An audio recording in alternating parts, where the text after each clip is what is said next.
Hi guys అందరికీ ఈరోజు అయితే మనమైతే సమోసాలు చేసుకుందాము. దానికోసం మనమైతే గోధుమ పిండి అయితే తీసుకొని మంచిగా ఇలా మిక్స్ చేసుకోవాలి. మధ్య మధ్యలో ఇలా కొన్ని వాటర్ పోస్తూ మంచిగా అయితే మిక్స్ చేసుకోవాలి. మీరు ఎంత మంచిగా మిక్స్ చేస్తే అంత మంచిగా సమోసాలు అయితే అవుతాయి.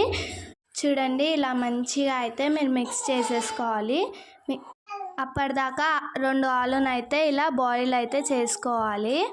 ఇప్పుడు మనం కలిపిన పిండిని మూత పెట్టి పక్కన పెట్టేసేయాలి. కొన్ని ఆనియన్స్ అయితే కట్ చేసుకోవాలి.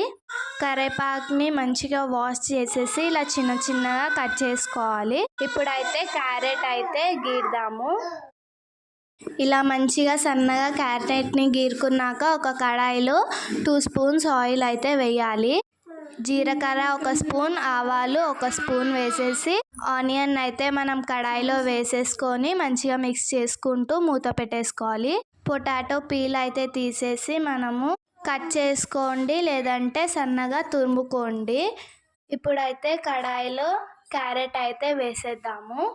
క్యారెట్ కరివేపాకు అయితే వేసేసి మంచిగా మిక్స్ చేసేసి మూత అయితే పెట్టేసేద్దాము. ఇప్పుడైతే మనం ఆలూని వేసేద్దాము. ఆలూని వేసేసి కూడా మంచిగా మనం మిక్స్ చేసేసి కారము, ఉప్పు, పసుపు, అల్లం పేస్ట్ అయితే వేసేసుకుందాము. పసుపు, అల్లం పేస్ట్ అయితే వేసేసుకొని మంచిగా మిక్స్ చేసేసుకోవాలి. లాస్ట్ వీడియోస్లో మీరు సిలికాన్ రోటీ మేకర్ అయితే చూశాను. ఈ వీడియో మీరు చూడకపోతే నా ఛానల్లో ఉంటుంది, వెళ్ళి చూసేసేయండి. అప్పా సైజు, పూరి సైజు, రోటీ సైజు. ఆ తర్వాత మనమైతే గరం మసాలా వేసేసుకోవాలి. మంచిగా మిక్స్ చేసేసుకుందాం. దీని లింక్ నేను డిస్క్రిప్షన్లో ఇచ్చేస్తాను, వెళ్ళి ఆర్డర్ పెట్టేసుకోండి. ఇప్పుడైతే ఇది అయిపోయింది. మనమైతే స్టవ్ ఆఫ్ చేసేసుకొని పక్కన అయితే పెట్టేసుకోవాలి.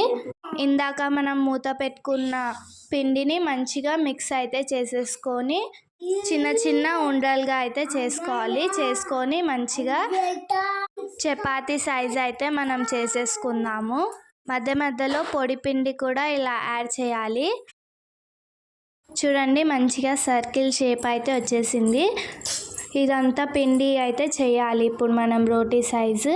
ఇప్పుడు ఒక కడాయి పెట్టుకొని అందులో ఇలా 2 రోటీస్ అయితే వేసి మంచిగా కాల్చుకోవాలి. Part 2 in next video.